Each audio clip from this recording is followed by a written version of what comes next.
Mail nutrition जो होता है वो दो टाइप का हो सकता है on the basis of duration. It can be acute, it can be chronic. Chronic के अंदर हाइट अफेक्ट होती है, that will lead to stunting. और अक्यूट के अंदर वेट अफेक्ट होता है, that will lead to wasting. So this is a major difference between acute and chronic malnutrition. acute के अंदर हम देखते हैं वेट पर हाइट चार्ट, और क्रोनिक के अंदर हम देखते हैं हाइट पर एज चार्ट. ओके, SAM की क्या डेफिनेशन होती है? अगर वेट पर हाइट -3 स्टैंडर्ड डेविएशन आता है, अगर बाईपीडल एडिमा की मौजूदगी है, और मिड आर्म सरकमफेरेंस जो है वो 11.5 सेंटीमीटर से कम है, और बच्चे की उम्र अगर 6 महीने से 5 साल के बीच में है, तो उस कंडीशन में हम बोल सकते हैं कि उसको क्या है, SAM है. ये विटामिन ए के बारे में कुछ लिखा हुआ है कि 6 महीने से छोटे बच्चे को हम देते हैं 50,000 इंटरनेशनल यूनिट, 6 से 12 महीने के बच्चे को देते हैं हम 1 लाख इंटरनेशनल यूनिट, और 1 साल से बड़े बच्चे को देते हैं हम 2 lakh international unit vitamin A. Triad की बात करते हैं हम, तो मेल न्यूट्रिशन के अंदर क्या एक ट्रायड देखने को मिलता है. This include hypothermia, hypoglycaemia and infection. इसके अलावा और भी तमाम कॉम्प्लिकेशंस होती है, जैसे कि इलेक्ट्रोलाइट इम्बैलेंस होता है, hypoglycaemia, hypothermia, dehydration, infection, micronutrients. Micronutrient के अंदर आयरन देते हैं किस फेज़ के अंदर, रिहेबिलिटेशन फेज़ के अंदर, जो कि वीक 2 से वीक 6 के बीच में होती है. इसके अलावा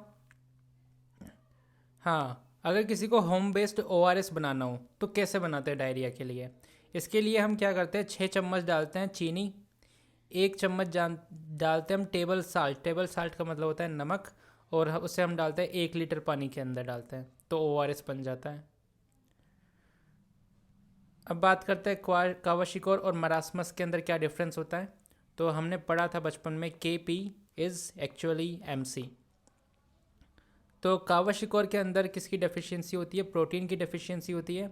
वहीं मैरास्मस के अंदर C का मतलब हो गया कैलोरीज, तो कैलोरीज की डेफिशिएंसी होती है. मैरास्मस जो होता है वो 1 साल से छोटे बच्चे के अंदर प्रेजेंट होता है, वहीं कावाशिकोर जो होता है वो 1 से 4 साल के बीच में होता है. कावाशिकोर के अंदर क्या होता है, एडिमा प्रेजेंट होता है, मैरास्मस के अंदर एब्सेंट होता है. मसल वेस्टिंग किसके अंदर देखने को मिलती है, दोनों के अंदर ही देखने को मिलती है, लेकिन मैरास्मस के अंदर विजिबल होती है सिवियरली, वहीं कावाशिकोर में ये क्या होता है, हिडन हो जाती है ड्यू टू एडिमा. बच्चा अलर्ट होता है मैरास्मस में, कावाशिकोर में कैसा होता है, लेथार्जिक होता है. इसके अलावा फ्लैग साइन देखने को मिलता है, प्रेजेंस ऑफ फैटी लिवर देखने को मिलती है किसके अंदर, कावाशिकोर के अंदर. ये फ्लैग साइन है इस तरीके का. इसके अंदर क्या होता है, it is characterized by alternating band of hypopigmented and normal pigmented areas on the hair strand. ठीक है, ये देखो ये और डिफरेंस है. कावाशिकोर के अंदर क्या होता है, एडिमा प्रोमिनेंट होता है, फैटी लिवर देखने को मिलता है. इसके अलावा मून फेस होता है, फ्लैग साइन होता है, और फ्लेकी पेंट डर्मेटोसिस भी देखने को मिलती है. 2 टाइप्स ऑफ मेल न्यूट्रिशन होता है, कावाशिकोर और मैरास्मस. मैरास्मस के अंदर सिमियन फेसिस देखने को मिलती है, वहीं कावाशिकोर के अंदर बल्जिंग एब्डोमेन देखने को मिलता है due to ascites. Moon face देखने को मिलता है, थिन एंड ब्रिटल हेयर देखने को मिलते हैं.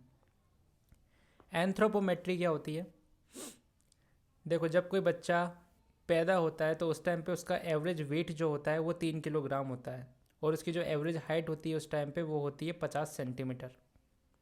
ये इंपॉर्टेंट बात है. उसका वेट कब डबल हो जाता है, जब वो 6 महीने का होता है. ट्रिपल कब हो जाता है, जब वो 12 महीने का होता है. क्वाड्रपल कब हो जाता है, जब वो 2 साल का होता है. वहीं हम अगर हाइट की बात करें तो जब बच्चा पैदा होता है तो 50 सेंटीमीटर का होता है. ये हाइट उसकी डबल कब होती है, जब वो 4 साल का होता है. और ट्रिपल कब होती है, जब वो 12 साल का होता है. ठीक है, so this is about this, that's all.